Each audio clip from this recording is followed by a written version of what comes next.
பயத்தோடும் கலக்கத்தோடும் இருந்த 120 பேரு ஒரே நாள்ல உலகத்தையே தலகீழா திருப்பினாங்க. எப்படி தெரியுமா? பழைய ஏற்பாட்டில் பெந்தகோஸ்தேங்கிறது நிலத்தோட முதற்பலனை கொண்டாடுற அறுவடை திருவிழா.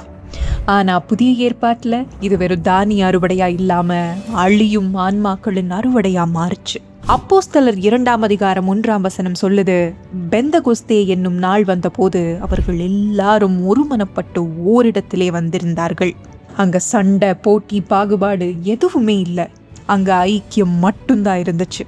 அப்போதான் வானத்துல இருந்து அக்னி நாவுகளா பரிசுத்த ஆவியானவர் இறங்கி வந்தாரு. அன்னைக்கு பாபேல் கோபுரத்தை கட்டும்போது ஜனங்க தங்களோட பெருமைக்காக ஒன்னா கூடினாங்க. தேவன் அவங்க மொழிகளை தாறுமாறாக்கி உலகெங்கும் சிதறடிச்சார். ஆனா இங்க தேவனுடைய மகிமைக்காக சீஷர்கள் ஒருமனப்பட்ட போது அதே மொழிகளை வச்சு உலகத்தையே ஒன்னா இணைச்சு நற்செய்தியை பரப்ப தேவன் வழிவகுத்தார். ஒரே பிரசங்கத்துல 3000 பேர் மாறினாங்க.